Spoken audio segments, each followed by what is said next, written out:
रहे बीते राग भगवान, बीते राग विज्ञान ही तीन लोक में सार, बीते राग विज्ञान का घर घर हो ये पसार।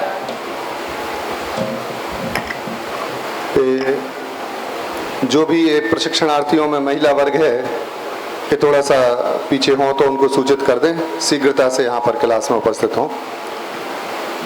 आपको परीक्षा में कुछ अंतर भी आएंगे, तो मैं आज अंतर पूछ रहा हूँ, आपको अंतर बतलाने हैं, ठीक है। उद्देश्य कथन और सामान्य उद्देश्य विशेष उद्देश्य में क्या अंतर है? उद्देश्य कथन और सामान्य और विशेष में क्या अंतर है? तुम लोग तो बोल चुके, जो विद्यार्थी नहीं बोलते हैं लगाओ जरा, किसी को पास ले जाओ उनको।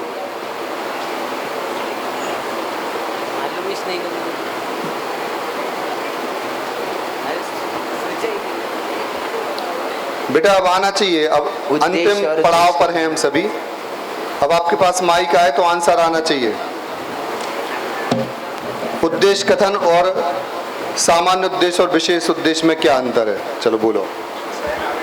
उद्देश्य कथन हम तब करते हैं जब किसी चैप्टर को स्टार्ट करना होता है, और जो उद्देश्य कथन होता है वो सरल, संक्षिप्त और रोचक होता है।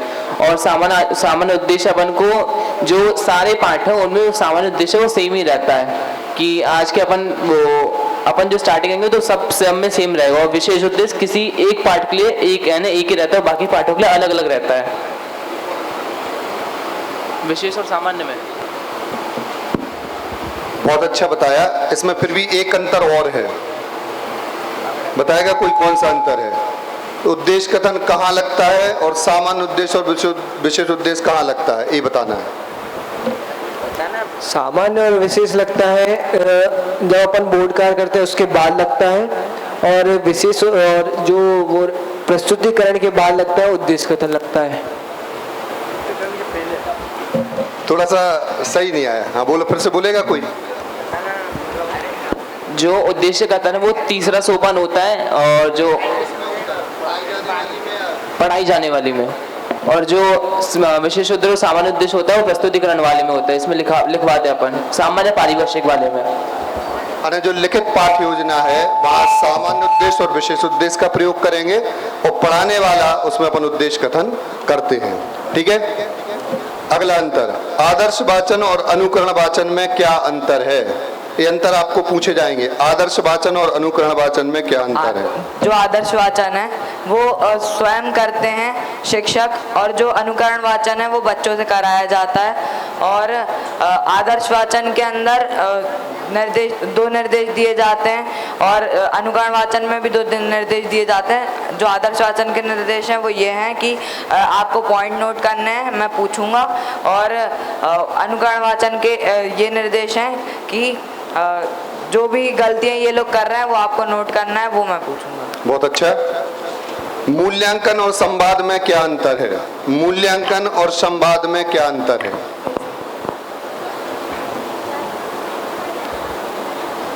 मूल्यांकन में पूछा जाता है कि उनने क्या इंपॉर्टेंट पॉइंट्स मार्क किए हैं, क्या उनको इम्पोर्टेंट लगा, क्या समझ आया।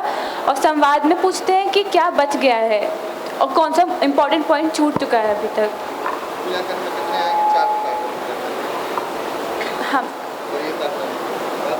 हाँ, आपने कितने इम्पोर्टेंट पॉइंट मार्क किए हैं उनको असेंडिंग ऑर्डर में पूछेंगे, और उनसे आपको क्या समझ आता है और क्या इम्पोर्टेंट आपको लगा, और लोगों से पूछेंगे कि आपको इम्पोर्टेंट लगता है सेम या नहीं। समापन मूल्यांकन और पूर्व पाठ मूल्यांकन में क्या अंतर है? समापन मूल्यांकन और पूर्व पाठ मूल्यांकन में क्या अंतर है? हाँ चलिए, हाँ खड़े खड़े बेटा, आप लोग तो कम से कम जो खड़े हो सकते हैं, बड़े लोग जो महिलाएं उनको बैठने की है। जो हमने पिछले पाठ में पढ़ाया है उसे हम पूछते हैं तो वह पूर्व पाठ मूल्यांकन होता है, और जो हमने अभी पाठ पढ़ाया है उसके अंत में जो प्रश्न पूछते हैं वह समापन मूल्यांकन होता है। दूसरा अंतर पीछे दे दो माइक। समापन मूल्यांकन तीसरे सोपान से शुरू मतलब पूछा जाता है, और पूर्व पाठ मूल्यांकन चौथे सोपान से पूछा जाता है। ठीक है, और कोई अंतर? पीछे दो माइक। बस एक अंतर और है, वो जो पूर्व पाठ मूल्यांकन में प्रश्न पूछे जाते हैं वो कठिनता से सरलता की ओर। चलिए ठीक है, तो और एक और अंतर है। हाँ, बोलो। पूर्व पाठ मूल्यांकन में पारिभाषिक, फिर भावभाषण और जीवनोपयोगी तीनों होते हैं, परंतु समापन में सिर्फ पारिभाषिक होता है। ये जो आप जवाब देते हो ना,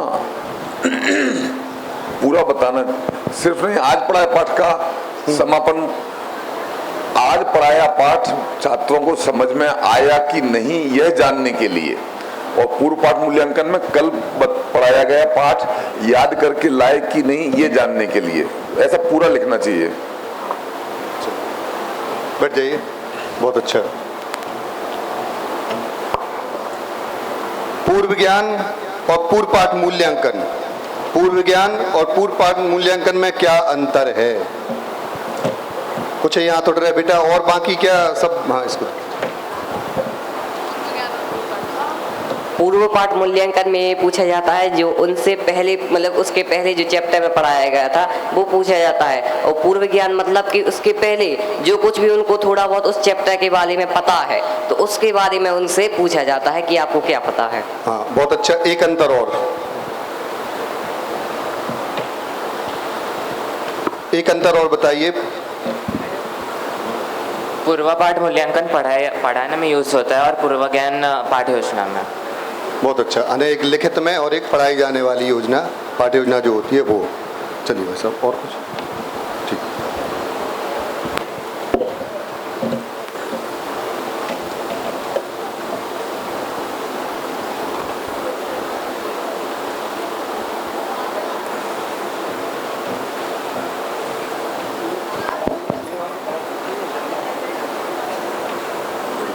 दूसरी वाली को पढ़ाना।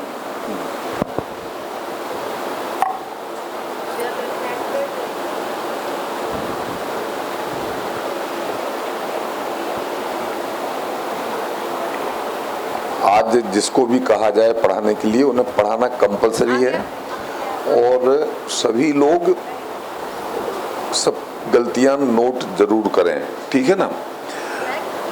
आस्था जैन,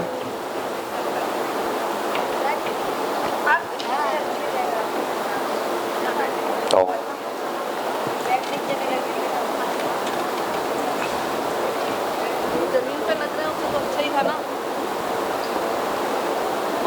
कौन सा पाठ पढ़ाएंगे?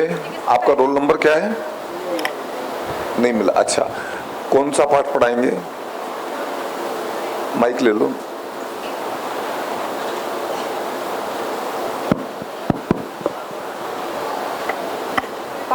पाप का पाठ, दूसरे दिन की दूसरी अनुमिति, दूसरे दिन की अंतिम अनुमिति पढ़ानी है, ठीक है ना। पोर्शन तो हाँ, पोर्शन बता दो कौन सा सिलेक्ट करोगे? नहीं, सबको बताओ, सबको। पाप का पहला पेज ही पोर्शन है, वही आज पढ़ाऊंगी। पाप।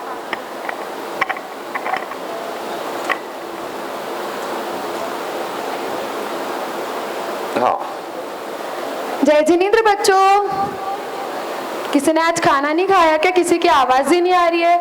वापस बोलेंगे, जय जिनेंद्र बच्चों। तो कल हम सभी ने जो पाठ पढ़ा था, हमने कल कौन सा पाठ पढ़ा था? एक मिनट, आप कौन सी अनुमिति पढ़ा रहे हैं? दूसरे दिन की अंतिम अनुमिति। तो जय जिनेंद्र भी आप जो पहली अनुमिति पढ़ाई उससे पहले कर चुके हैं, जय जिनेंद्र भी नहीं होगा इसमें, ठीक है ना। तो कल हम सभी ने जो पाठ पढ़ा था पाप का, उसके आगे से हम पढ़ेंगे। तो सभी बच्चों बालबोध पाठमाला भाग 2 पाठ दूसरा पाप निकाल लीजिए, पेज नंबर 7।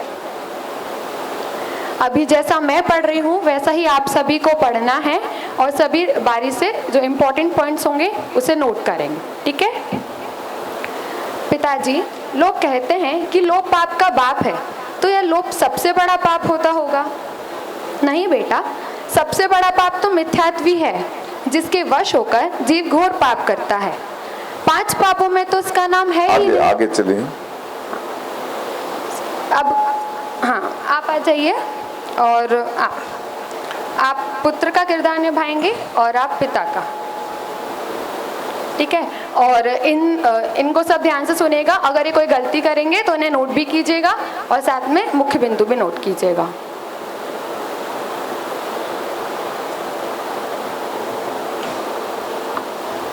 नहीं, खड़ा नहीं कर, बस आगे पढ़ाते रहिए आप, ऐसा मान लीजिए उन्होंने पढ़ लिया है। तो आप सभी ने इसमें से मुख्य बिंदु निकाले हैं, हाँ या ना? मुख्य बिंदु निकाले ना सभी ने? कितने मुख्य बिंदु निकाले हैं सभी ने?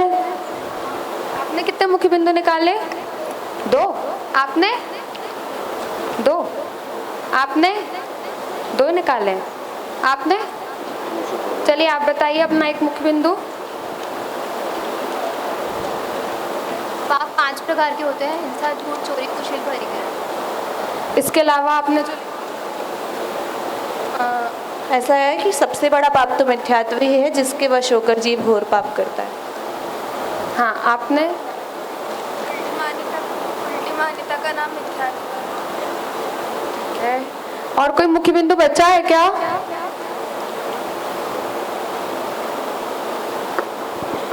अपनी आत्मा को सही समझ लेना ही मिथ्या छोड़ना है। जब यह जीव अपनी आत्मा को पहचान लेगा तो पाप भी छोड़ लेगा। ठीक है। और कोई बचा है क्या?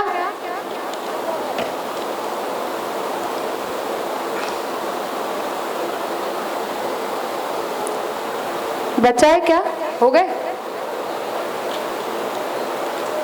पहला मुख्य बिंदु बच गया था ना कि लोभ पाप का बाप है। अब आप में से इनमें से कौन सा मुख्य बिंदु मतलब इम्पोर्टेंट लग रहा है?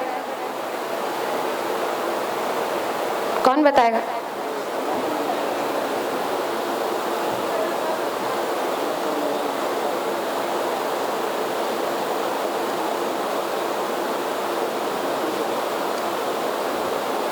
आपको इसमें से कौन सा इम्पोर्टेंट लगा? यही लोभ पाप का बाप है। आप इसमें से क्या मतलब आपको जो पॉइंट इम्पोर्टेंट लगा, आप उससे क्या समझते हैं? कि जीव मिथ्यात्व के वश होकर के ही पाप करता है, उसी की वजह से और वो दुख भोगता है। आपने इसमें से क्या समझा?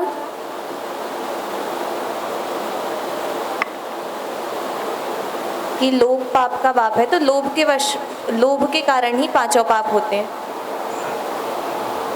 बहुत सुंदर। तो यहाँ पे सभी प्रकार के मतलब सभी पॉइंट्स लाइन से आ गए हैं। तो अभी हम बारी बारी से सभी जो बिंदु निकले हैं उसकी चर्चा करेंगे। सबसे पहले आया था कि लोभ पाप का बाप है। जो लोभ है, अब लोभ मतलब क्या होता है? तो लोभ मतलब होता है लालच, मतलब किसी चीज़ को पाने की इच्छा, है ना। जैसे कि अब भाई किसी को देख लिया हमने, उसके पास बहुत सुंदर ड्रेस है तो हमको भी वो ड्रेस चाहिए। किसी के पास कोई अच्छा शूज़ है, मतलब कोई अच्छे शूज़ पहन के आया तो मुझे भी वो शूज़ चाहिए, है ना। तो ये जो इच्छा है किसी चीज़ को पाने की, वो कहलाता है लोभ। अब जो लोभ है उसे क्या कहा? यहाँ लोभ को पाप का बाप कहा। ऐसा क्यों कहा? क्योंकि लोभ के वश होकर ही जीव सारे पाप करता है, 5 पाप करता है। अब कैसे भाई? अब जैसे लुटेरे का एग्जाम्पल ले लो। अब जो लुटेरे लोग थे उनको बैंक लूटने जाना था, है ना। वो बैंक लूटने गए तो बाहर वॉचमैन ने उनको मतलब जाने नहीं दिया अंदर, तो इस वजह से वो वॉचमैन की हत्या करके अंदर घुस गए, तो उन्हें हिंसा कर दी, मतलब उन्हें पहला पाप कर दिया। फिर अंदर गए तो वॉचमैन ने जब उनको एंट्री नहीं दी थी, उनके पास एक सूटकेस था हाथ में, ठीक है, जिसमें गन वगैरह रखी हुई थी। तो उनने बोला नहीं कि इसमें तुम्हारे पैसे रखे हैं, बहुत बड़ी रकम है, हम तुम्हें क्यों दिखाएं। तो और जब वो नहीं माना तो उसकी हत्या करके अंदर चले गए थे। तो उसने पहला पाप भी कर दिया, दूसरा पाप भी कर दिया। फिर वो अंदर गए, उन्होंने बैंक तो लूटा ही था तो चोरी भी हो गई। फिर उनको उन पैसों में इतनी ज़्यादा सुख बुद्धि नजर आई कि हाँ इन पैसों से ही सब है, तो कुशील कर लिया। फिर उन पैसों से, उनके पास तो बहुत सारे पैसे थे ही, तो उन्हें परिग्रह भी कर लिया। इस प्रकार से जो लोभ है वो पाप का बाप है, क्योंकि इसके वश होकर ही उसने जीव सारे पाप करता है। फिर सबसे बड़ा पाप तो मिथ्यात्व ही है, जिसके वश होकर जीव घोर पाप करता है। सबसे बड़ा पाप मिथ्यात्व क्यों है? क्योंकि इसके कारण ही जीव अन्य सारे पाप करता है। अब पाप के पाठ पढ़ रहे हैं तो पाप जो होते हैं वो 5 प्रकार के होते हैं। इसमें नाम भी आए हैं। पहला है हिंसा, झूठ, चोरी, कुशील और परिग्रह। फिर क्या आया कि मिथ्यात्व ऐसा भयंकर पाप है। आप आगे आगे।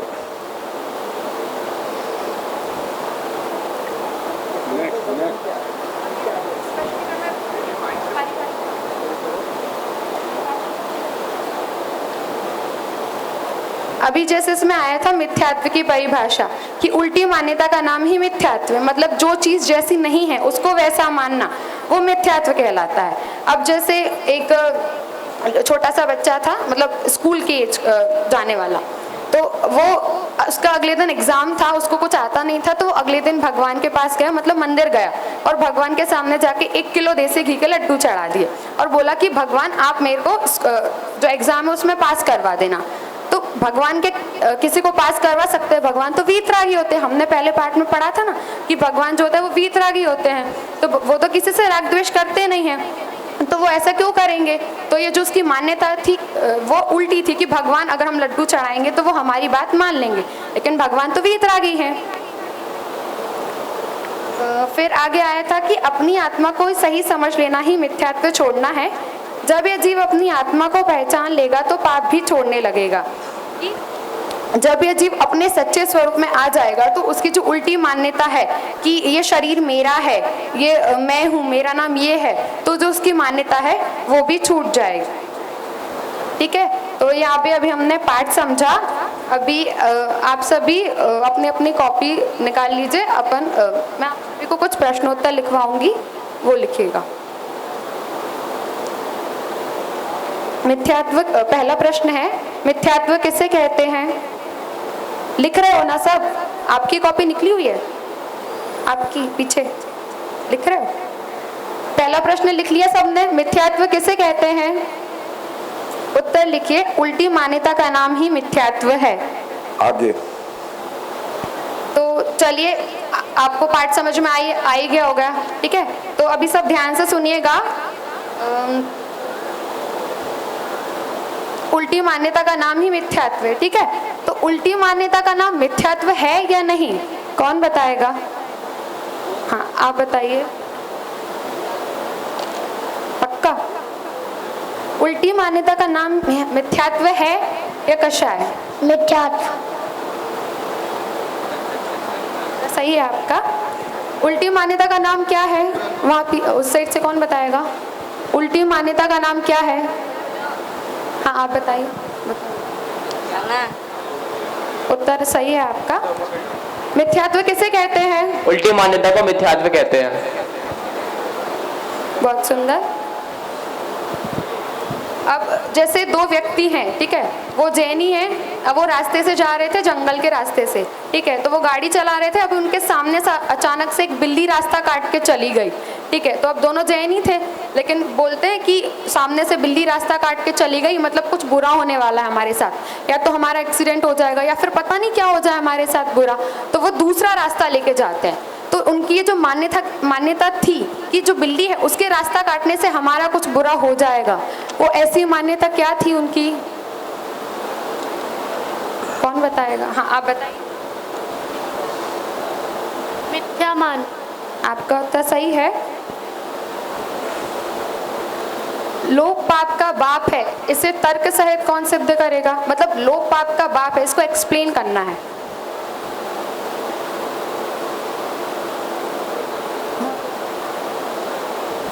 आता है किसी को इस साइड? लोक पाप का बाप है, इसे उदाहरणों से एक्सप्लेन करना है। आप बताइए।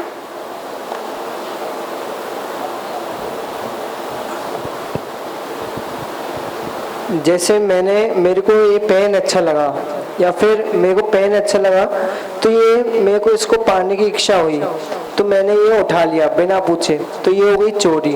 अब मैंने ये किसके वशीभूत होकर करा? ये लोभ के वशीभूत होकर, क्योंकि मेरे को ये चीज़ अच्छी लगी और मैंने डायरेक्ट उठा ली। अब ये चोरी भी हो गई और लोभ भी हो गया है। बहुत सुंदर, बैठ जाइए। तो अभी आज हमने पाप का पाठ पढ़ा था, पाप का पाठ पढ़ा, तो मैं एक बार वापस से सारे बिंदु रिपीट कर दे रही हूँ। ठीक है, लोक पाप का बाप है, सबसे बड़ा पाप तो मिथ्यात्वी है, जिसके वश होकर जीव घोर पाप करता है। हिंसा, 5 पापों के नाम आए थे, हिंसा, झूठ, चोरी, कुशील और परिग्रह। मिथ्यात्व ऐसा भयंकर पाप है कि जिसके छूटे बिना संसार भ्रमण छूटता ही नहीं है। उल्टी मान्यता का नाम मिथ्यात्व है। अपनी आत्मा को सही समझ लेना ही मिथ्यात्व छोड़ना है। जब यह जीव अपनी आत्मा को पहचान लेगा तो पाप भी छोड़ने लगेगा। तो कौन बताएगा अपनी आत्मा को सही समझ लेना ही क्या छोड़ना है? अपनी आत्मा को सही समझ लेना ही क्या छोड़ना है? किसी को नहीं आता क्या? बस वापस से वही हाथ उठ रहे हैं सेम, और किसी को नहीं आता? हाँ आप बताइए। हाँ आपका होता है, सही है। उल्टी मान्यता का नाम क्या है? ये तो बहुत इजी क्वेश्चन है, हमने काफी बार रिपीट कर लिया। बहुत सुंदर। ठीक है, तो अभी आज हमने जो पाठ पढ़ा सभी इसको रिवीजन करके आएंगे, और जो कल हम आगे और कल जो हम पाठ पढ़ने वाले हैं नया, उसको भी सब पढ़ के आएंगे। और जो हमने पाप पाठ पढ़ा उसमें मिथ्यात्व, लोभ और पांचों पापों का चार्ट भी बना के आएंगे। हाँ आपने किए बेटे, गलतियां नोट की? हाँ बताओ।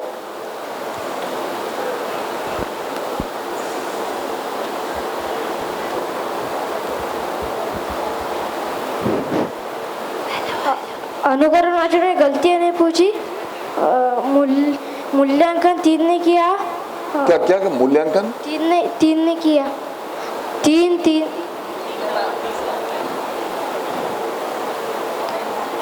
स्पष्टीकरण में परिभाषा नहीं की।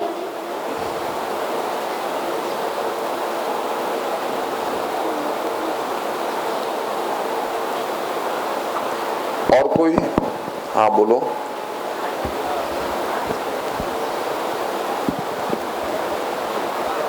ज़्यादातर लगभग क्लास में उनकी एक ही तरफ निगाह थी, और उनने बीच में पहले सोपान किया मूल्यांकन का, उसके बाद बीच में उन्हें संवाद कर दिया, तो फिर वापस से दूसरे पे आई थी।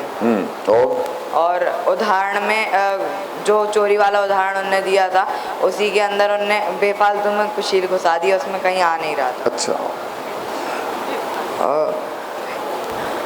और परिभाषा रिपीट नहीं करी थी। बैठो। जय जैन भाई साहब, जो बेटा ने बोला था ना, ये तो उसने चोर वाला उदाहरण लिया था। जो चोर वाला उदाहरण लिया था तो उस बेटा ने कुशील गठित किया कि उसने बैंक को लूट लिया तो ये कुशील हो गया, उसने सुख बुद्धि कर ली। तो कुशील जब होता जब वो उस पैसे को ले जाके वेश्या सेवन करता, वहां जाता। ये गलत बोला। और दूसरा, उसने सुख बुद्धि हो गई बैंक को लूट के, तो ये कुशील ना होकर मिथ्यात्व हो गया। बैठिए। ये जो मूल्यांकन का सोपान है, इसमें 4 स्टेप और अंतिम संवाद, ये इस तरह से 5 चीजें आपको करनी है। उसमें गोल मटोल कर जाते हैं। बहुत स्पष्ट है। पहला, आपने कितने पॉइंट्स नोट किए हैं। दूसरा, ये मत पूछिए कि इसमें कौन सा इंपॉर्टेंट लगा आपको, आप ये कहिए इन्हें इंपॉर्टेंस के हिसाब से क्रम वाइज जमाइए। फिर तीसरा, पूछिए स्पष्ट शब्द, क्या आप इस क्रम से सहमत हैं। और फिर चौथा, आप उनसे कहेंगे कि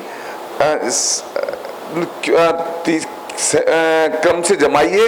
जब क्रम से जमाया तो पूछिए क्यों, ये क्रम आपने क्यों सिलेक्ट किया। फिर चौथा, क्या आप इस क्रम से सहमत हैं। और 5वें में अगर उन्होंने कोई पॉइंट छोड़ दिए हैं तो वो आप अपनी तरफ से बताइए। वो संवाद हुआ। तो इस तरह से अब वो आप गोल मटोल कर देते हैं, इसमें आपको कौन सा इंपॉर्टेंट लगा, और वो तो फिर वो शिक्षक को समझ में नहीं आएगा कि आपने, हो सकता है आपके दिमाग में यही हो कि मैं ये सोपान कर रहा हूँ, परंतु शिक्षक को नहीं समझेगा तो वो उसका नंबर नहीं देगा। तो इस बात का, और यही गोल मटोल भाव भाषण परक और जीवनोपयोगी में होता है। ये बात सही है कि जो जहां भाव भाषण होता है वहीं जीवन में उपयोग में आता है, परंतु जब आप एग्जाम में प्रैक्टिकल एग्जाम दे रहे हैं तो भाव भाषण परक और जीवनोपयोगी अलग अलग इस तरह से घटा करके बताइए कि वो अलग से समझ में आए कि हाँ अभी तो इन्होंने भाववासन प्रयोग किया था और अब इसे, जैसे कि ये पड़ी हुई चीज हमने उठा ली तो इसका नाम चोरी है, तो हम इसे चोरी मानते ही नहीं थे। अब इसे हमने माना कि चोरी है, ये तो हो गया भाववासन परक। और फिर ये जानने से क्या लाभ है कि हम इसे मानते नहीं थे, सहज भाव से होता रहता था, परंतु अब हमें पता लगा है कि ये चोरी है तो हम ऐसा नहीं करेंगे। कल उन्होंने बताया था ना क्लास में कि हमें पता ही नहीं था कि पेड़ भी जीव होते हैं, तो हम चलते फिरते तोड़फोड़ करते रहते थे। अब समझ में आया कि अरे ये तो हिंसा है, वो भी जीव है, उसको तकलीफ होती है, तो हम ऐसा नहीं करेंगे। तो उसकी जीवन में उसकी उपयोगिता स्पष्ट तौर पर आप स्थापित कीजिए, इस तरह के उदाहरण चुनिए। तो ये चीज मैंने देखा ज्यादातर लोग इनको गोलमटोल कर जाते हैं। ठीक है, इसमें अपनी क्लैरिटी रखिए।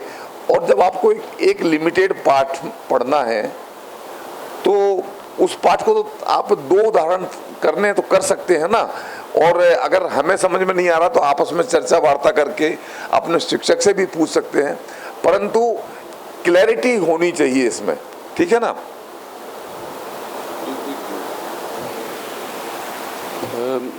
अब आप में से किसी ने द्रव्य की वाले पाठ की पाठ योजना बना ली है कि तैयार कर ली है?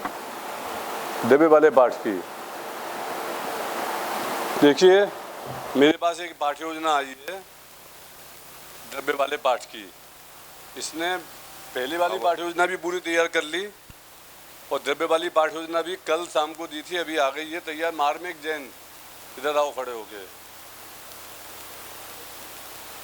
ये हमारी क्लास का सदस्य भी नहीं है, 10 साल का बच्चा है।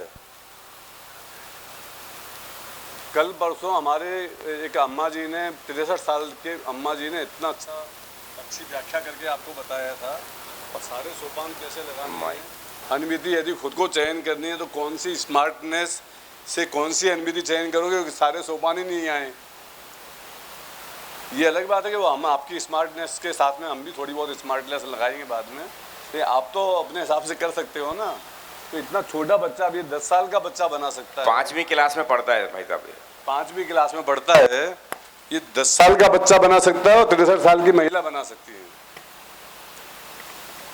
आप लोगों को सोचना चाहिए एक बार। ये वही बच्चा है जिसको 201 समय सार की गाथाएं याद हैं, और इसको ये नहीं मिलने वाला है, इसको सर्टिफिकेट नहीं मिलने वाला, हम देने वाले नहीं हैं, क्योंकि 10 साल हमारे अंडर एज होता है। लेकिन पूरी क्लास ज्वाइन कर रहा है, सारे सिस्टम को फॉलो कर रहा है और सब में सबसे पहले सबमिट कर रहा है।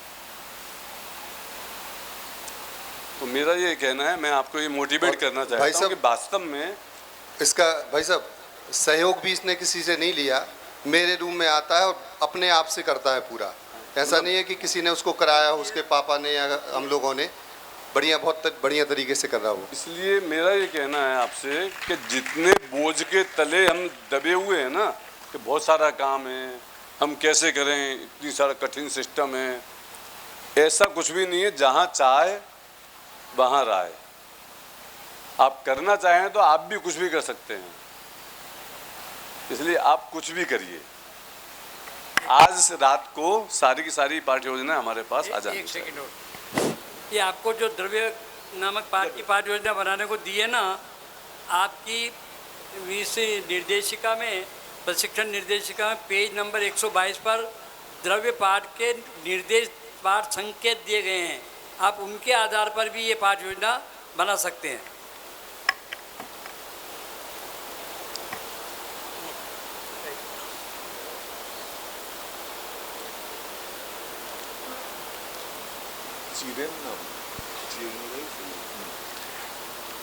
चिरेन भाई,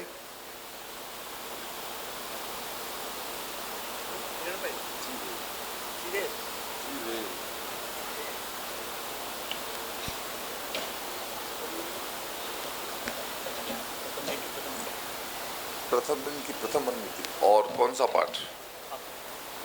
पाप। आपका रोल नंबर? रोल नंबर मेरा 202 202, चिरेन शाह।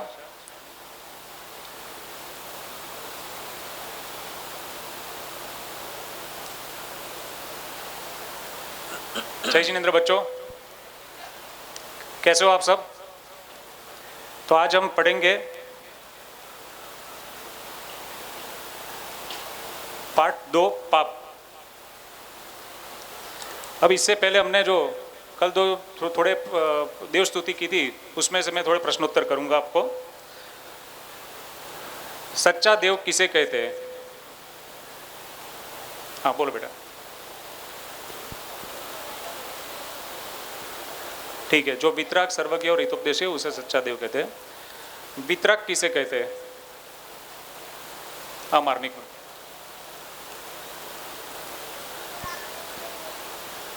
हाँ, जो राग देश से रहित हो वो उसे वितराग कहते हैं।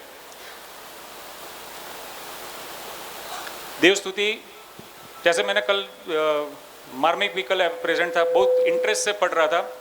हम भी जब छोटे थे ना, जब हम पाठशाला में पढ़ते थे तो ऐसे ही इंटरेस्ट से जैसे एक धुन लग जाती थी। धुन कैसी? जैसे इधर एक माँ जी सुबह से समझो अंदर एक आंटी है, इधर तो रेगुलर पाठ योजना बड़ा प्रवचन सुनते सुनते पाठ योजना बना रहे थे। ऐसे हमको हमारे टाइम पे एक धुन लग जाती थी कि जैसे ही हमारे टीचर ने ये देव स्तुति पढ़ाई तो हम सोते बैठते उठते बस यही देव स्तुति पढ़ते जा रहे थे। और मैं और एक मेरा फ्रेंड ध्रुवेश भाई करके मेरे साथ ही रहते हैं अहमदाबाद में। अभी हुआ यूँ कि वो काफ़ी सुखी संपन्न फैमिली में से, तो आपको मैं ये इसलिए बोल रहा हूँ, अब देव स्तुति में से इसके कनेक्शन में एक स्तुति के कनेक्शन में ये मैं आपको ये बोल रहा हूँ, तो आपको वो कड़ी आपको बोलने की है, बराबर है? तो आप ध्यान में रखना फिर से। तो मैं और मेरा दोस्त उठते बैठते वही बस स्तुति गुनगुनाते रहते थे। वो काफ़ी सुखी संपन्न परिवार से था। और सडनली क्या हुआ कि जैसे आज अभी समझो कि बीजेपी को कम आया और मार्केट एकदम क्रैश हो गया। उसका काफ़ी सारा पैसा शेयर मार्केट में लगा था और एकदम उसको करोड़ों रुपए का एक ही दिन में नुकसान हो गया। एकदम घर में परिवार में सब दुखी। लेकिन ध्रुवेश पहले भी ना एकदम पैसे वाला था ना सुख से वो फुलाया था और ना दुखी हुआ। और वो क्या हुआ, तो धीरे धीरे वो ऐसा भी नहीं कि कोई ख़राब काम भी किया उसने, पैसा उसको इतना लॉस हुआ तो भी वो नए मार्ग से भी जरा भी च्युत नहीं हुआ और अपना आत्म उन्नति धीरे धीरे बढ़ाता रही। अपनी कहने का मतलब अपने जीवन में एक ही चीज़ करता रहा। तो ये देव स्तुति की कौन सी स्तुति से प्रेरित होके उसने ये काम किया? हाँ कुंजल बोलो।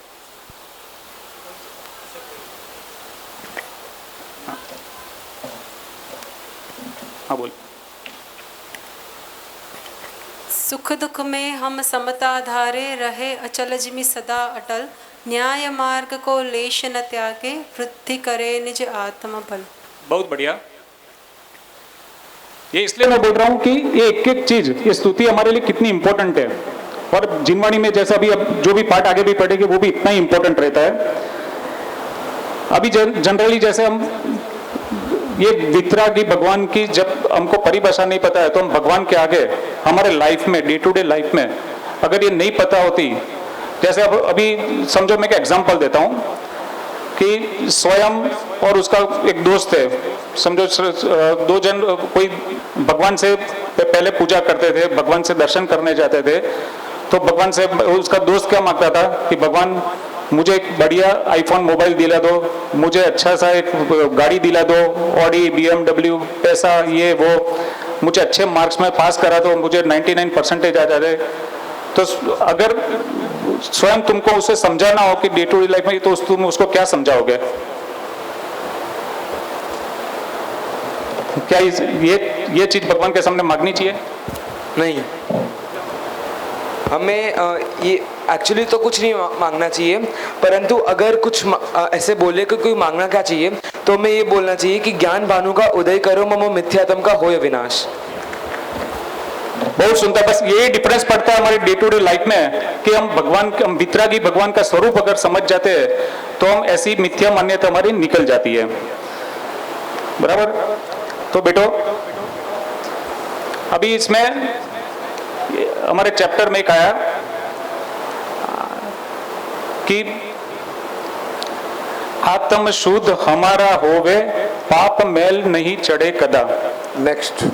हाँ, ये इसलिए मैं बोल रहा हूँ कि ये चैप्टर का भी स्टार्ट कर रहा हूँ आप सब, हम अभी जो समझो कि हम सुबह इधर नहा धो के आए कि नहीं आए, तो हमारा पाप मैल हमारा धुला कि नहीं धुला? तो ये पाप मैल क्या है? ये पाप मैल को धोना है हमको। हमने स्तुति में भी कल क्वेश्चन आए थे, तो ये पाप मैल को धोने के लिए हम क्या करें? हर रोज डे टू डे लाइफ में हम जो दुखी हो रहे हैं, ये जो प्रॉब्लम्स आ रहे हैं हर एक को, वो ऐसे पाप के लिए ही आ रहा है। तो पाप मैल को धोने के लिए पाप का स्वरूप समझना जरूरी है। तो आओ आज हम समझते हैं पाप का स्वरूप क्या है और उससे छुटकारा कैसे हम पाए। तो आप सब पेज नंबर 7 निकाल दीजिए और इधर से मैं अभी ये पेज पढ़ूंगा और मैं जो पढ़ूंगा वो आप सब ध्यान से सुनना। मैं कहीं भी किसी से भी बीच में आपको खड़ा करके पूछ सकता हूँ। और एक बात मैंने कल आपको बोला था कि इसमें से जो भी मुख्य बिंदु व्याख्या आपको जो भी इसमें से नोट डाउन करके लाने की थी, वो आप सब नोट डाउन करके लाए हो तो अच्छी बात है। अगर नोट डाउन नहीं किया है तो अभी जब मैं पढ़ रहा हूँ तो तब भी आप नोट डाउन कर सकते हैं, बराबर। इसमें 2 पात्र है, पुत्र और पिता। सबने निकाल दिया ना? Page number 7। पिताजी, लोग कहते हैं कि लोभ पाप का बाप है। नेक्स्ट। हाँ, अभी हाँ आप आइए। हाँ, आप पिताजी का पढ़ेंगे और ये बेटा पुत्र का पढ़ेंगे। हाँ, और आप सब भी ध्यान से इनको जो भी ये पढ़ रहे हैं वो मिलाना, बराबर। ये कोई गलती करते हैं तो आप नोट डाउन करना, बाद में आपसे मैं पूछूंगा। और मैंने जो आपको पहले जो पॉइंट नोट डाउन करने को बोला था वो अगर आपने नोट डाउन किए तो अच्छी बात है, नहीं किए तो अभी भी नोट डाउन कर देना, बराबर। नेक्स्ट। हाँ, तो बच्चों आपने पॉइंट्स नोट डाउन किए? पहले तो कोई गलती निकाली आपने? कोई गलती की इन्होंने? ये काफी अच्छा उन्होंने पढ़े दोनों ने, खूब अच्छा। तो अभी आपने इनमें इसमें जो कोई पॉइंट निकाले, कितने पॉइंट्स निकाले? 3, 4, 2। ये बाजू नहीं निकाले पॉइंट्स? हाँ, बढ़िया। 5 पॉइंट्स। हाँ, तो आपने कौन सा पॉइंट निकाले बेटा? सबसे बड़ा पाप तो मिथ्यात्व ही है। हाँ, और आपने 5 पॉइंट कौन से निकाले? अपनी आत्मा को सही समझने लेना ही मिथ्या छोड़ना है। दूसरा, जब यह जीव अपने आत्मा को पहचान लेगा तो पाप भी तो छोड़ने लगेगा।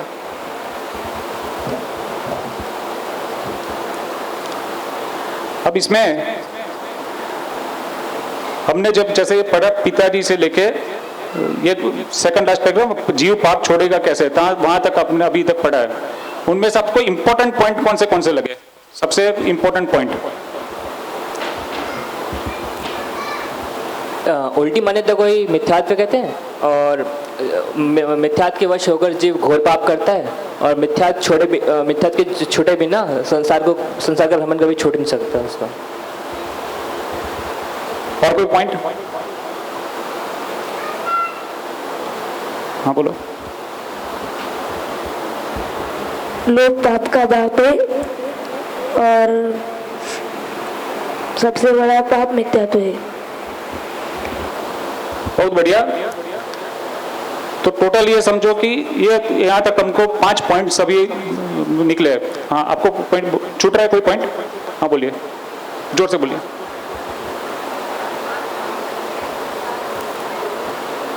हाँ, बढ़िया। और कोई पॉइंट्स? अपनी आत्मा को सही समझ लेना ही मिथ्यात्व छोड़ना है।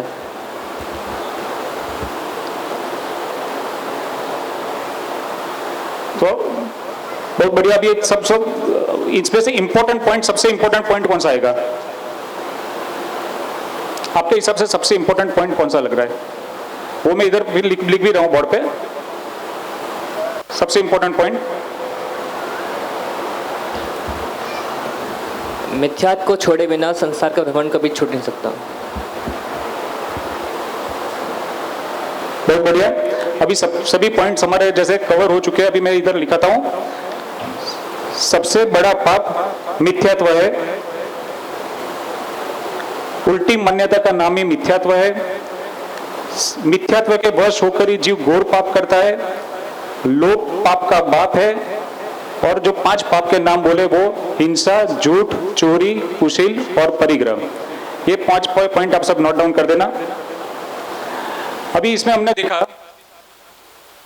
पाप कितने होते हैं, तो हिंसा, झूठ, चोरी, कुशील और परिग्रह। बराबर, हिंसा, झूठ, चोरी, कुशील और परिग्रह। ये 5 पाप हम क्यों करते हैं? तो ये सब 5 पाप जो करते हैं वो लोभ के कारण करते हैं। इसीलिए लोभ को उनका बाप कहा जाता है। लोभ के कारण ही हम ये 5, क्योंकि कोई भी कारण में जो मेन पेट्रोल डालता है वो ये लोभ डालता है। लेकिन लोभ का भी एक मेन गॉडफादर है। वो गॉडफादर कौन है? मिथ्यात्व, उल्टी मान्यता। ये जब तक हमारी मान्यता उल्टी रहेगी तब तक ये हम पाप करना छोड़ ही नहीं सकेंगे। तो सबसे बड़ा पाप इस हिसाब से मिथ्यात्व है। और इस चीज ये चीज अगर हमको समझ में आ जाए तो हम ऑटोमेटिक, जैसे हम ट्री का एग्जांपल लेते हैं कि ट्री के रूट्स को ही हम काट देंगे तो फिर ऑटोमेटिक वो ट्री ऑटोमेटिक सूख जाएगा। लेकिन हम एक एक डाल को, फूल को काटेंगे तो उससे वो नहीं सूखेगा। जैसे अभी हमने समझ तो लिया कि 5 पाप होते हैं, हिंसा, झूठ, चोरी, कुशील और परिग्रह। सबसे बड़ा पाप मिथ्यात्व है। ये आपको लगता है कि बुक में लिखा है इसलिए हमको लग रहा है? मैं पूछ नहीं रहा, आप अपने आप से पूछिए, आपको रियल में लगता है कि मिथ्यात्व सबसे बड़ा पाप है? या 5 एक एग्जांपल आके समझाता हूं मैं। जैसे एक बच्चे का इधर कल मोबाइल गुम हो गया, बराबर है, मोबाइल किसी ने समझो चोरी कर लिया। वो चोरी करना बड़ा पाप है या मिथ्यात्व बड़ा पाप है? दूसरा एक समझाता हूं मैं आपको। मैंने किसी को समझो कि जोर से लाकड़ी से मारा या और किसी चीज से मारा, उसका खून कर दिया, तो वो बड़ा पाप है या मिथ्यात्व बड़ा पाप है? आपको क्या लगता है कौन सा बड़ा पाप है? नहीं, वो तो बुक से बोल रहा, आपको अंदर से लग रहा है। तो उसके समझने के लिए हम एक एग्जांपल से भी समझेंगे।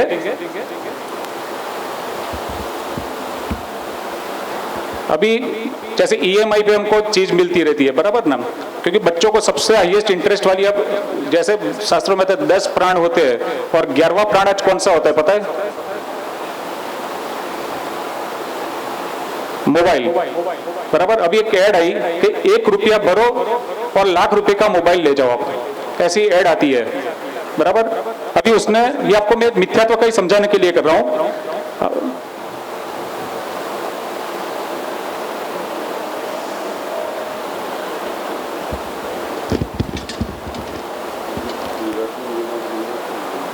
₹99,999 का उसने लोन लिया। जो तुमने गुजराती में बता रहा फालतू, तो गुजराती में बोली सेट है।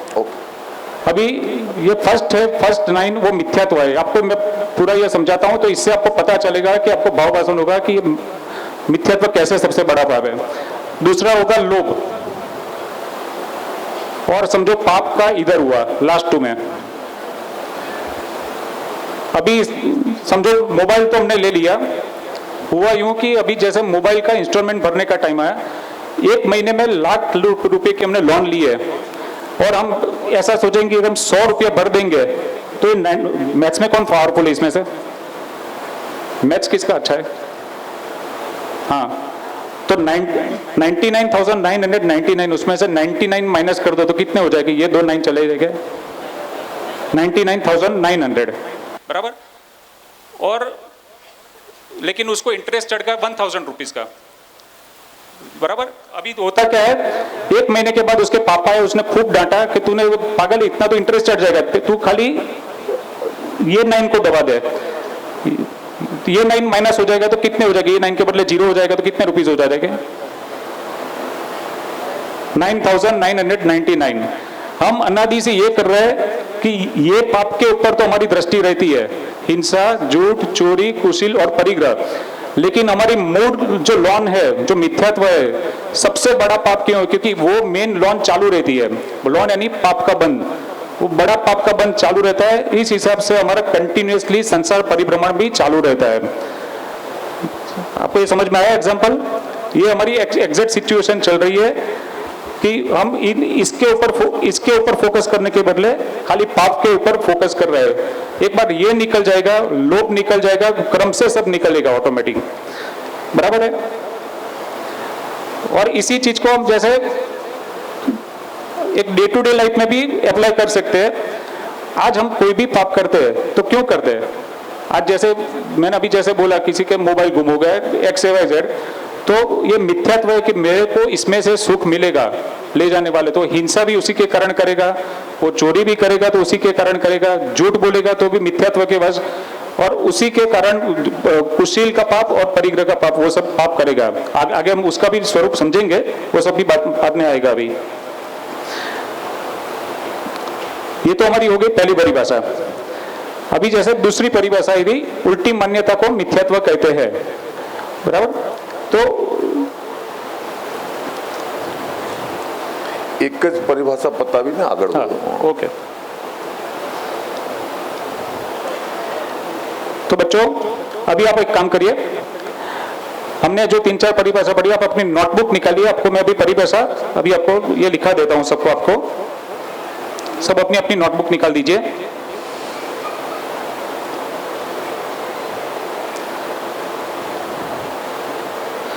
सबसे बड़ा पाप कौन सा है?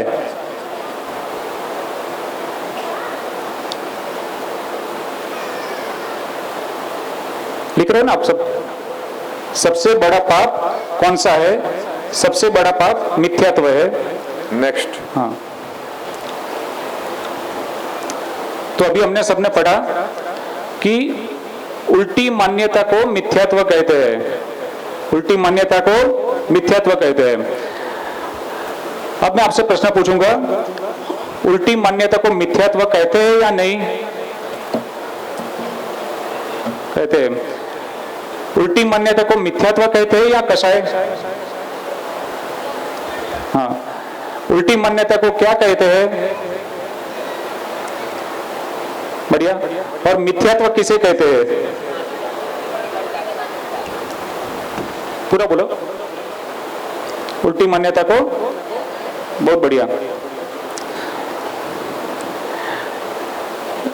अभी डे टू डे लाइफ में हम क्या करते हैं? हम सबको आज जैसे क्रिकेटर्स को सबको देखते हैं, तो मैं भी जैसे फुल एक्सरसाइज करूं, 2 घंटे जिम में जाऊं, प्रोटीन शेक पीऊं, ये करूं, मैं बॉडी मेंटेन कर सकता हूं। तो क्या ये मान्यता हमारी सही है?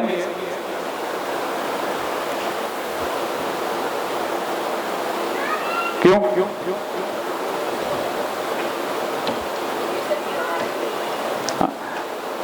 क्योंकि ये पुद्गल द्रव्य, पुद्गल के द्रव्य का परिणमन मैं करता हूं, ये मानना, ये बराबर आंसर दिया इन्होंने, बराबर। इसी तरह से समझो कि मैं बहुत अच्छी भक्ति करा सकता हूं, मैं विधान बहुत अच्छा कराता हूं, क्या मेरी मान्यता सही है? आंसर क्यों? क्योंकि कोई और भी हो सकता है जो आपसे भी अच्छा कराता हो, तो ये आपकी मान्यता गलत है कि है ना, मैं ही अच्छी कराता हूँ।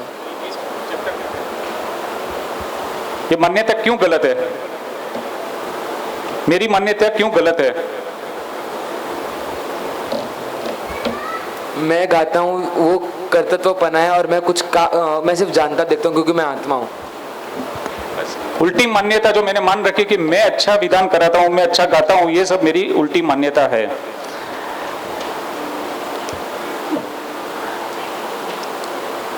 तो बच्चों आज हमने मिथ्यात्व का स्वरूप पढ़ा। लोभ पाप का बाप है, सबसे बड़ा पाप मिथ्यात्व है, उल्टी मान्यता का नाम मिथ्यात्व है। 5 पाप के नाम हिंसा, झूठ, चोरी, कुशील और परिग्रह। और ये मिथ्यात्व को मिटाए बिना हमारा संसार परिभ्रमण कभी मिट नहीं सकता। तो हम भी ऐसे मिथ्यात्व को मिटाने के लिए हमारा पूरा पुरुषार्थ लगाएंगे। जय जिनेंद्र।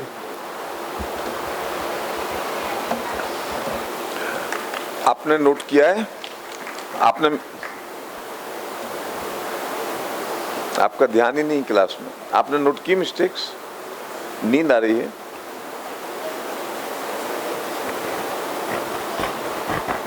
पेज नहीं है तो ले लो,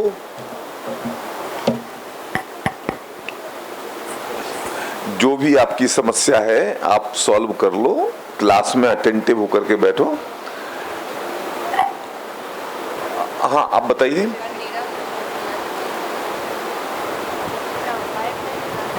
उन्होंने उद्देश्य कथन जो किया था वो मतलब सही से नहीं हुआ था, पता नहीं चला था कि क्या आप समझाना चाहते हैं। और लास्ट में जो जीवन उपयोगी था वो नहीं आया था, भाव भाषण तो आया पर जीवन उपयोगी नहीं आया था, जीवन उपयोगी प्रश्नोत्तर नहीं आए थे, बाकी सब तो हुआ। ये वो दो कॉमन मिस्टेक्स हैं। एक तो क्या है कि आते ही पाठ वाला पाठ बोर्ड काम तो नहीं किया, और वो जो बोला कि हम पाठ वाला पाठ पढ़ेंगे वो एक्चुअली उद्देश्य कथन जैसा हो गया। उसके बाद में शुरुआत की, अब वो जो अस्पष्टता वो तो हर चीज में है, विचार विश्लेषण में, भावासन परक जीवनोपयोगी में वो जो बॉर्डर लाइन होनी चाहिए थिन, कौन सा भावासन परक और कौन सा जीवनोपयोगी, वो स्पष्टता तो नहीं आ रही है। चाहे वो अपने विचार विश्लेषण में की हो, चाहे वस्तुनिष्ठ क्वेश्चंस में की हो, बाकी सब ठीक है। और ये जो मूल्यांकन में बहुत सिंपल है, उसमें बड़े मैथमेटिकल मार्किंग है, तो क्रम में लगाओ और फिर क्रम बताया तो ये क्रम क्यों, ये नहीं पूछा, फिर इससे आप सहमत हो, मतलब है इसमें जरा भी ब्रेन अप्लाई करने की जरूरत नहीं है। और 1.5 नंबर है इन चीजों के, सिर्फ हमें याद रखना है कि हमें ये पूछना है। तो वो चीज नहीं हुई थी, ये दोनों चीज कि क्या आप इससे सहमत हैं और क्यों।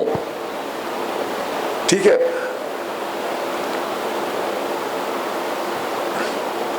देशना Jain.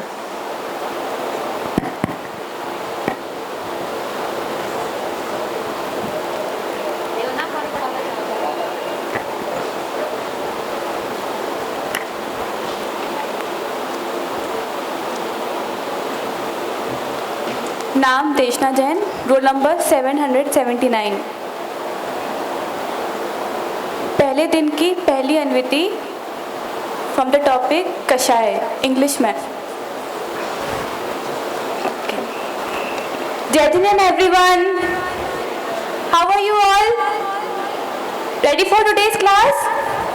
Okay, so take your notebook, books and the homework that I gave you yesterday out. Topic passions.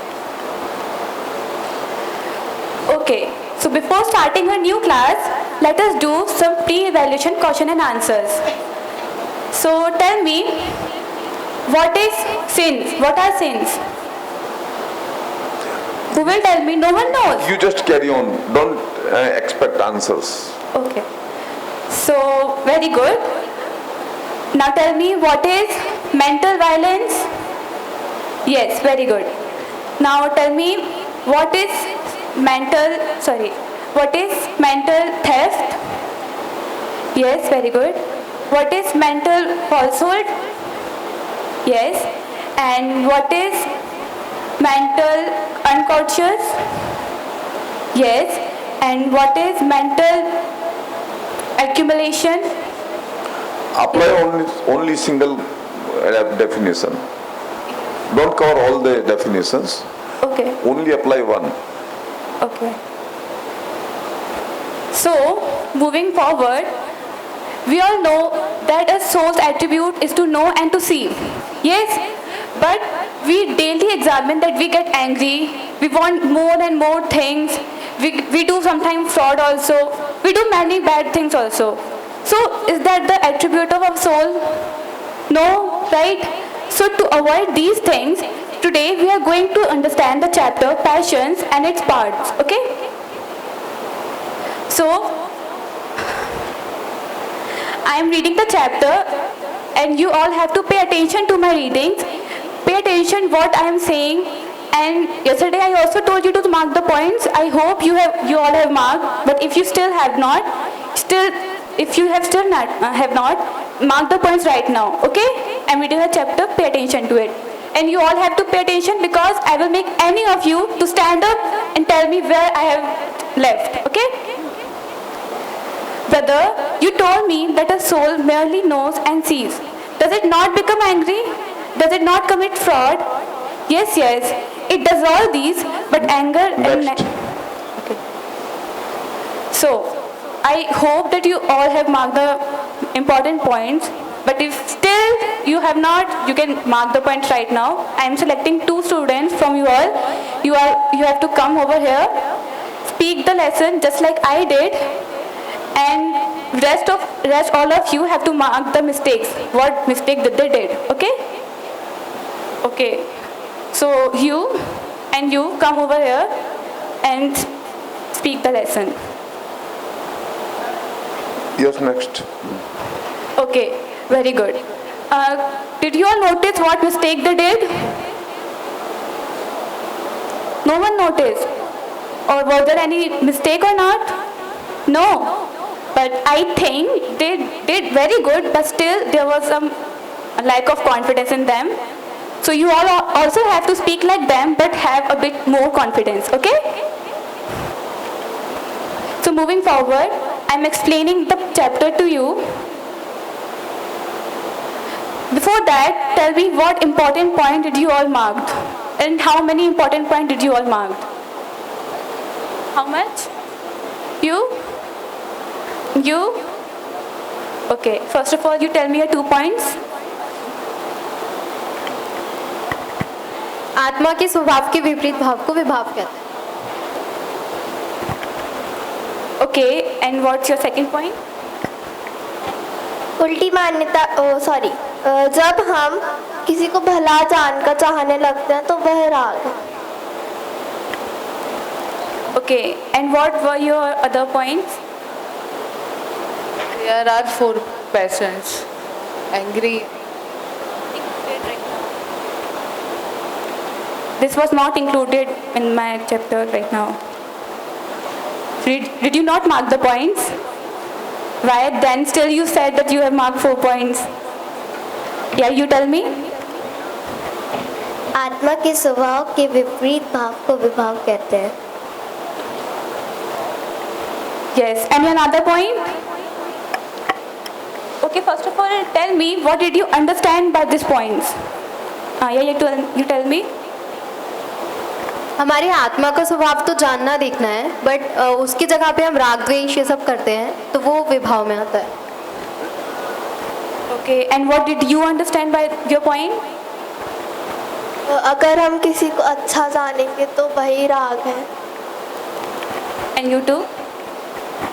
अगर अपन किसी से गुस्सा होंगे और वो मतलब वो द्वेष.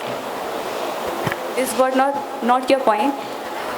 Okay, so you have to make them in a sequence of important steps. Like, what did you understand by this, and what do you think that important over here are? Okay, you have to sequentially tell me what is important over here. Who will tell? Anyone from this side? No? From that side? You? Okay, tell.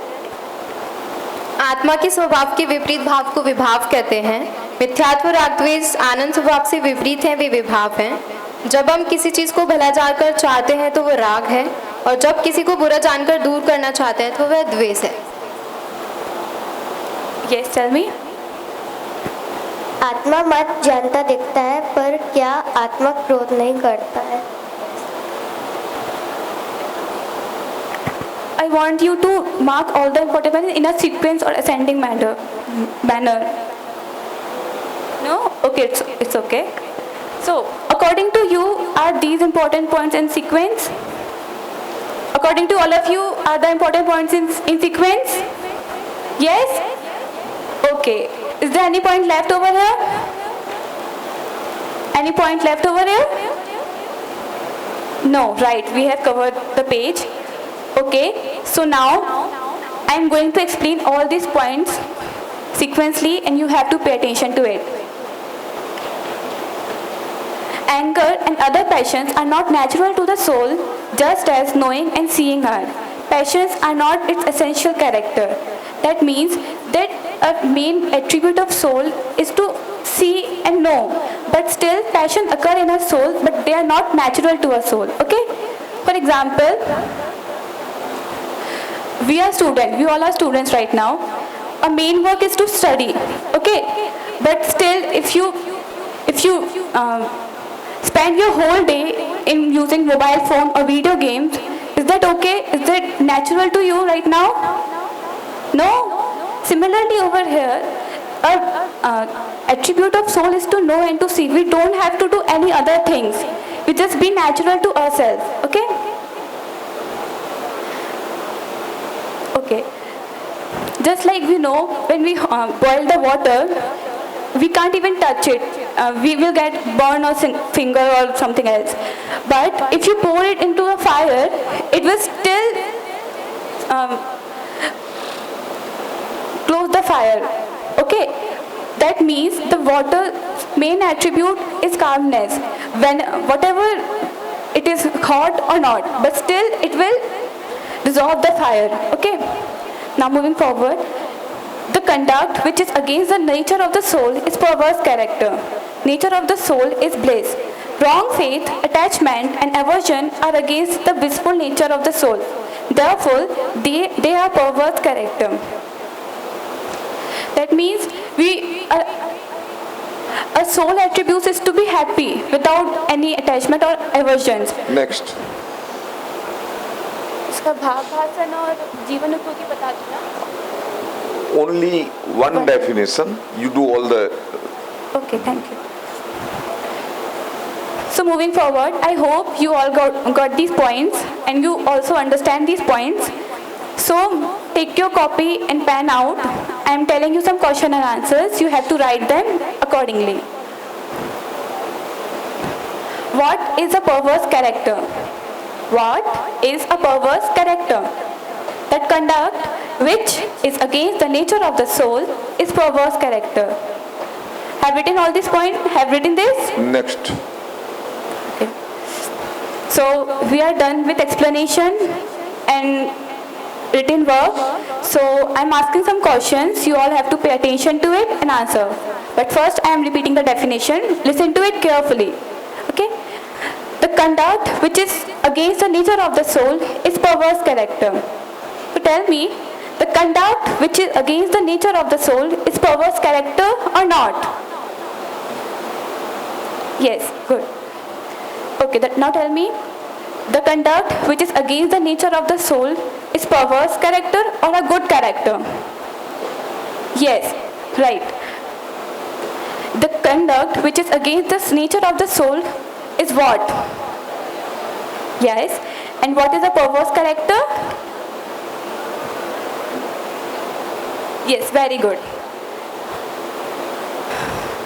So now tell me, if you will ask Lata Mangeshkar to play like Virat Kohli, will that be a perverse character or not? Yes? Yes. Why? Why do you think that it's perverse character for her? Because she is a singer, not a cricket player. Similarly, you tell me, do anger and other passions are perverse character to a soul or not? Yes, they are. Or tell me, I am the teacher over here right now and you all are students. But if I ask you students to come over here and teach, will you be able to teach? No, because you are yes, because you all are students. You don't have the ability to teach right now. Similarly, a soul also have the attribute to know and to see. If you force your soul to do other many things, it will be its perverse character. Yes. Next. So we have done the question answer, explanation and the written part. I am recapping the lesson over here. If you still have not understand any of the point, listen to me right now, and if you still have not, then you can ask me later. The conduct which is against the nature of the soul is perverse character. Nature of the soul is bliss. When we like or love some object or being, this is called attachment. And when we dislike and want to be away from something, that will be aversion. So, do you have any doubt? No? Are you sure? Okay, thank you.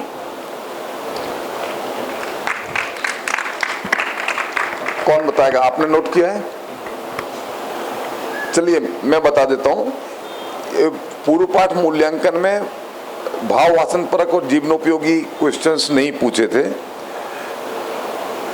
एक चीज मैं आपको ध्यान दिला दूं, हर बार लगभग ऐसा होता है कि वस्तुनिष्ठ प्रश्नोत्तर आप एक करते हो, हम बोल देते हैं नेक्स्ट, तो आपको मौका ही नहीं मिलता। परंतु आपको ये बात ध्यान रखनी चाहिए कि वस्तुनिष्ठ प्रश्नोत्तर आपने एक पूछा, आपको तत्परता दिखानी चाहिए दूसरा क्वेश्चन पूछने की, क्योंकि आपकी ड्यूटी तो सारी की सारी परिभाषाओं को वस्तुनिष्ठ पर घटाने की है।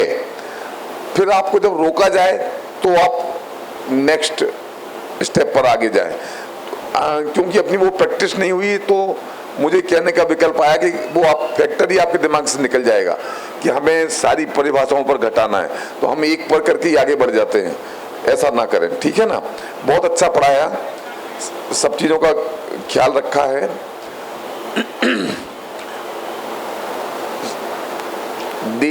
संजय जैन,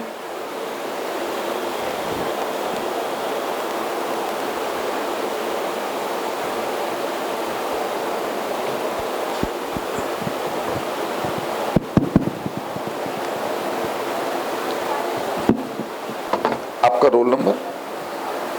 मेरा रोल नंबर 452 है, नाम संजय कुमार जैन। हाँ, और मैं चैप्टर ले रहा हूँ, ये छठा चैप्टर है द्रव्य का। इसकी पहले दिन की पहली अजमी थी। द्रव्य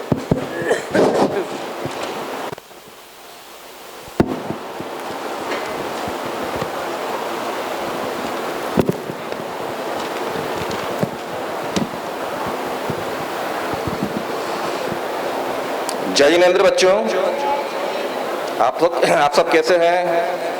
बहुत अच्छे हैं, ठीक है। तो अब आज का चैप्टर पढ़ने के लिए तैयार रहे आप। आज हम जो है द्रव्य का पाठ लेंगे।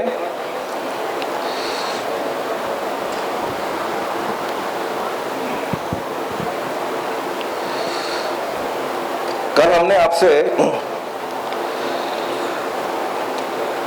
गतियों का चैप्टर आपको पढ़ाया था हमने, और आपको निर्देश दिया था इस चैप्टर को आप पढ़ के आएंगे। हम इस बार आपसे कुछ क्वेश्चन पूछेंगे, तो आप प्रश्नोत्तर के लिए तैयार हैं? ठीक है। गति किसे कहते हैं?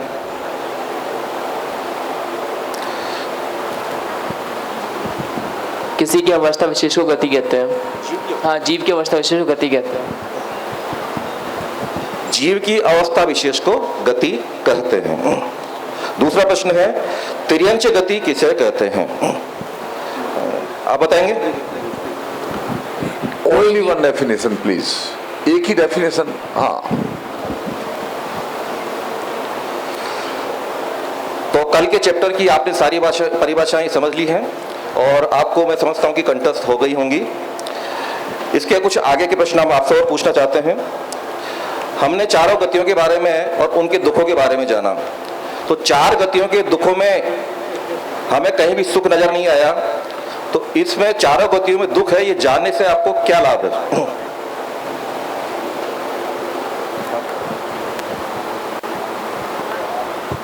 हमें जानने से ये लाभ है कि हम ये जो चार गति है उनसे अपन कैसे छूट सकते हैं, और अपन पांचवी गति जो मोक्ष गति होती है उसमें कैसे जा सकते हैं। ऐसे कौन से कारण हैं जिनसे जीव तिर्यंच गति को प्राप्त करता है? आप बताएंगे? मायाचारी। और थोड़ा विस्तार से बता पाएंगे इसको? चैप्टर के आधार पर बताइए विस्तार से।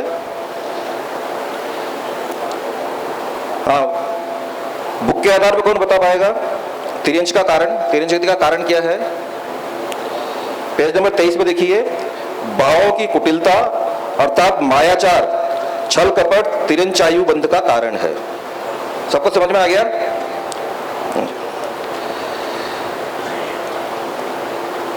एक किराने की दुकान है, उसका जो मालिक है वो उसके अंदर बहुत हेर फेर करता है और बहुत उसके अंदर मिलावट करता है, मायाचारी करता है। उससे उसको दिन रात अच्छा खासा मुनाफा होने लग गया। सपोज उस दुकान का मालिक आपको बना दिया जाता है, तो आप क्या करेंगे? हाँ जी, कौन बताएगा? आप बताएंगे? बताइए। अगर हम किसी के साथ मायाचारी करेंगे तो हमें अगला जन्म त्रियंश गति मिल सकता है, तो हमें उस किसी के साथ मायाचारी नहीं करनी चाहिए। तो हमने कल पाठ में पढ़ा था कि जो मायाचारी करेगा उसको त्रियंश गति का बंध होगा। तो हमने जो ये पाठ पढ़ा है और इस जैन धर्म के सिद्धांत समझे हैं, तो ये हमारे जीवन के अंदर अत्यंत उपयोगी हैं और इससे हमें सदाचारपूर्ण जीवन जीने की प्रेरणा मिलती है। नेक्स्ट हमारा आज का जो है अध्ययन होगा वो द्रव्य पे होगा। इसकी हम जो प्रथम अनुवृत्ति ले रहे हैं, इसमें पेज नंबर 25, इसमें पहले पेज से लेकर के पेज नंबर 26 की ज्ञान में निमित्त नहीं है, यहां तक का हम आज अध्ययन करेंगे। ठीक है?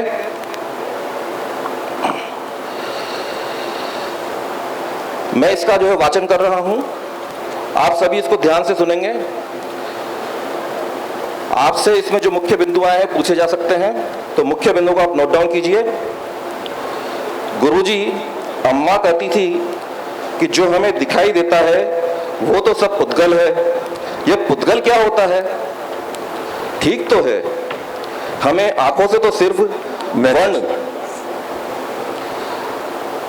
अब मैं आप में से दो व्यक्तियों को बुला रहा हूं, इसमें दो पात्र हैं, छात्र और अध्यापक।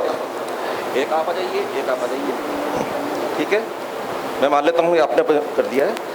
जो ये वाचन करेंगे इसको सबको आपको ध्यान से सुनना है, उसके मुख्य बिंदु नोट करने हैं और साथ में उसकी गलतियां इन्होंने जो की हैं उनको भी नोट डाउन करना है।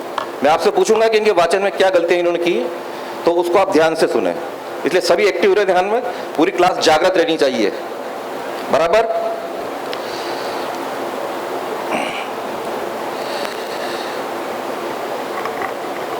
अब आज का जो चैप्टर, इसमें मुख्य मुख्य जो परिभाषाएं आई हैं उनके बारे में हम आपको बता रहे हैं। जिसमें स्पर्श, गंध और वर्ण पाया जाए उसे पुद्गल कहते हैं। ठीक है, ये हमने इसका जो है पहला पॉइंट निकाला। आपने कितने पॉइंट निकाले इसमें जो इन्होंने वाचन किया है? इस प्रकार से आपने कुछ परिभाषाएं और मुख्य बिंदु नोट किए होंगे। तो आपने कितने बिंदु नोट करे, मैं आपसे पूछ रहा हूं। आपने कितने बिंदु नोट किए? 3 किए। आपने कितने नोट किए? इसमें सबसे महत्वपूर्ण बिंदु कौन सा था? उसके क्रम में आप इनको जमा सकते हैं। जो आपने पॉइंट नोट डाउन किए हैं उनको आप कोई वरीयता दे सकते हैं। ठीक है, हाँ, आप बताइए आपने क्या वरीयता का क्रम में दिया और कितने पॉइंट आपने? अब इन्होंने जो वरीयता क्रम आपने बनाया है, इसका वरीयता क्रम का आधार क्या था? आपने कैसे, मतलब इसको 1 नंबर पे रखा, कैसे दूसरे नंबर पे रखा? उसका कोई आधार तो होगा ना। तो आपने जो है इसके मुख्य बिंदुओं को जो वरीयता क्रम दिया उसका क्या आधार था? जो पॉइंट सबसे इंपॉर्टेंट होगा उसको सबसे ऊपर रखना है। देखिए, क्रम देने के दो आधार हो सकते हैं। एक तो बुक में जिस क्रम में आए हैं हम उस क्रम के अंदर उनको सजा सकते हैं, या हम जिसमें उसको इंपॉर्टेंट मानते हैं उस क्रम में उसको दे सकते हैं। इन्होंने बताया कि जो महत्वपूर्ण है उस क्रम से इन्होंने वरीयता को दिया है। तो इनकी जो वरीयता देने की जो पद्धति, क्या उससे आप सहमत हैं? It's okay. यानी कि जो इंपॉर्टेंट बिंदु है वो पहले और बाद में, तो इनका जो वरीयता क्रम है वो सही है और सब उससे सहमत है, मैं मानता हूं। अच्छा, जो इन्होंने जो 5 पॉइंट निकाले हैं, इसके अलावा इसमें कोई पॉइंट छूट गया क्या? कोई बता पाएगा?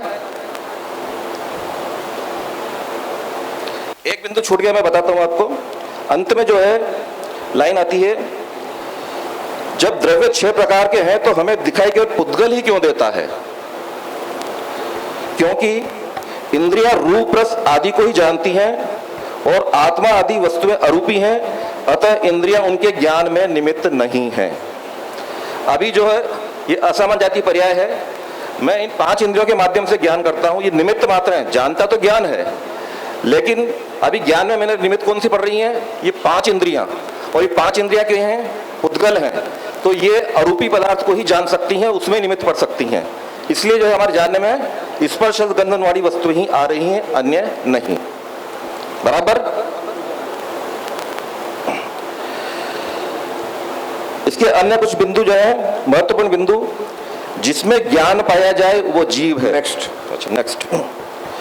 तो ये जिसमें जो बिंदु रह गए थे उनके बारे में हमने आपको बताया। अब इसके बारे में हम जो है कुछ परिभाषाएं हैं उन परिभाषाओं पर चर्चा करेंगे। इस चैप्टर के अंदर जो महत्वपूर्ण परिभाषा आ रही हैं उनको हम आपको जो है नोट डाउन करा रहे हैं, आप सब उनको नोट कीजिएगा।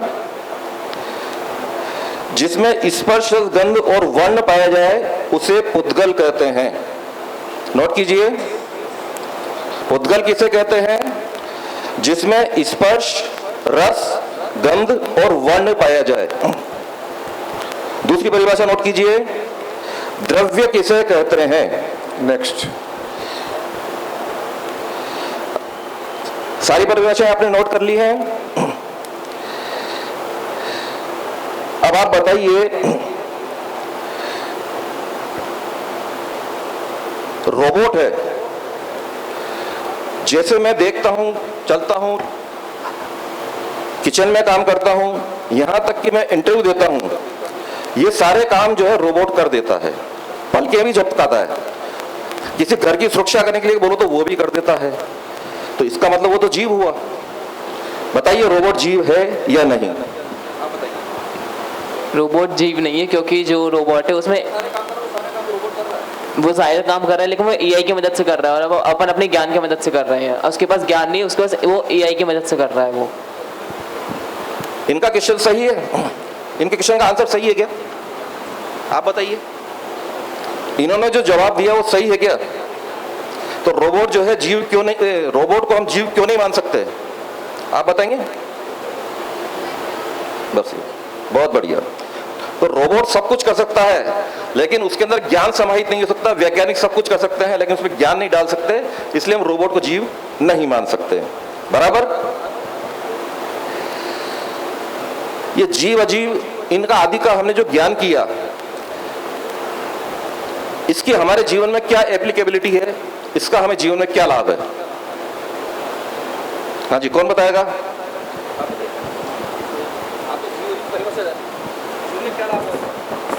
कि इससे पता लगेगा कि मैं जीव हूँ, मुझ में क्या स्वपर का भेद विज्ञान हो जाएगा। मेरा लक्ष्य है मेरा कल्याण करना, और मैं कौन हूं ये मुझे जानना आवश्यक है। Next next. तो स्वपर भेद। अच्छा ठीक है, बाकी परिभाषाएं ले लें कि और छोड़ दें? बाकी परिभाषा नहीं लेनी? अच्छा ठीक है। तो हमने अभी आपको एक परिभाषा में रिपीट कर रहा हूं। नेक्स्ट। वो चार घटानी है परिभाषा, 4 परिभाषाएं घटानी है। कोई बात नहीं, ये सोपान हो गया आपका। हाँ हाँ। नेक्स्ट सोपान। अच्छा।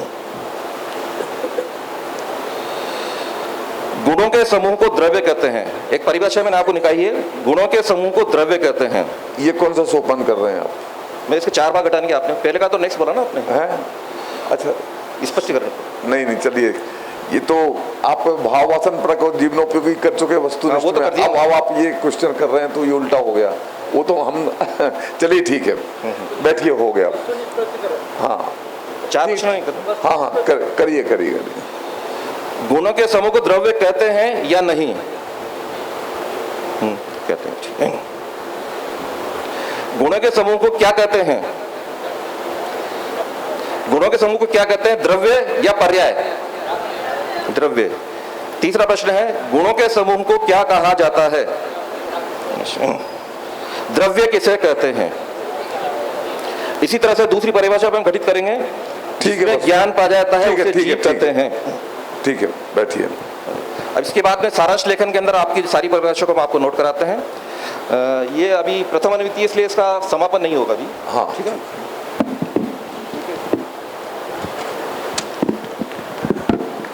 बताइए, आपने नोट किए?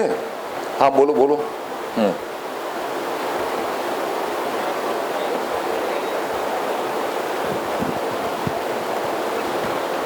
उद्देश्य कथन में उनने सरल हो जो 2 है उनने वो नहीं किए है, फिर उसके बाद गलतियाँ नहीं पूछी उनने जो दो ये करते हैं तब नहीं अनुकरण वाचन में उनने गलतियाँ नहीं पूछी।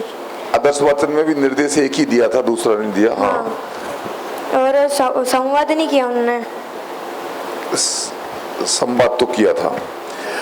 और उनने बोधगम्य प्रश्नोत्तर के बाद उनने सीधा स्पष्टीकरण ही कर दिया। वो ठीक है। और ये भावासन परक और जीवनोपयोगी वो नहीं किया था इसमें विश्लेषण में। ठीक है, चलिए। हाँ, व्याख्या भावासन परक जीवनोपयोगी नहीं किए। हाँ, वस्तुनिष्ठ बाद में दोबारा। हाँ, चलो 6 बजे। एक दो सूचना है। हमारा जो ध्रुवधाम बांसवाड़ा महाविद्यालय है उसके अधीक्षक महोदय आए हैं, तो वो उनकी एक सूचना है। और अभी यहाँ पर 7 बजे अपन वहाँ पर पाठ योजना के लिए सभी उपस्थित होंगे। कहाँ पर? जहाँ कल इसके पहले अपन भोजनालय में हुए थे वहीं इकट्ठे होंगे। ठीक है। और दूसरी एक सूचना है, जो ये प्रतियोगिता होनी है तो उसकी परसों यहाँ पर प्रैक्टिस होगी। यहाँ जो प्रवेशिका की कक्षा लगती है 7 बजे शाम को, उसकी प्रैक्टिस का तात्पर्य उसमें सिलेक्शन होंगे आपके, और फिर अगले दिन 8 तारीख को वो प्रतियोगिता आयोजित होगी। तो आप लोग वहाँ 7 तारीख को वहाँ पर इकट्ठे हो जाएं। अभी एक मिनट, इस क्लास में जो भी लोग पढ़ाते हैं उसमें जिसका एकदम परफेक्ट होगा शुरू से अंत तक, उसकी रिकॉर्डिंग हम रखेंगे और अगले साल के स्टूडेंट्स को वो दिखाएंगे। इसलिए आप अपने आप को परफेक्ट बनाएं और उस रिकॉर्डिंग को हम सर्कुलेट करेंगे और फ्यूचर के लिए काम में लेंगे। ठीक है सर, बैठ जाए खाली 1 मिनट के लिए। अकलंग देव जैन न्याय महाविद्यालय ध्रुवधाम बांसवाड़ा के लिए कनिष्ठ उपाध्याय के लिए प्रवेश प्रारंभ हो चुका है। 5 वर्ष शास्त्री का पूरा कार्यक्रम है। बांसवाड़ा तो जानते हैं आप, राजस्थान और MP का बॉर्डर है और रतलाम से मात्र 90 किलोमीटर 2 घंटे की दूरी पर स्थित है। वहाँ पर एक बहुत ही सुंदर महाविद्यालय चलता है जिसमें जैन दर्शन के साथ साथ में शास्त्रीय कार्यक्रम पूरा चलता है। तो आप स्वयं और अगर आपके जानकारी में कोई भी हो, परिचित हो, तो उसे वहाँ पर प्रवेश के लिए प्रेरित करें। ये वहाँ के अधीक्षक अमित जी हैं, इनसे आप संपर्क कर सकते हैं और इनसे फॉर्म भी प्राप्त कर सकते हैं। धन्यवाद।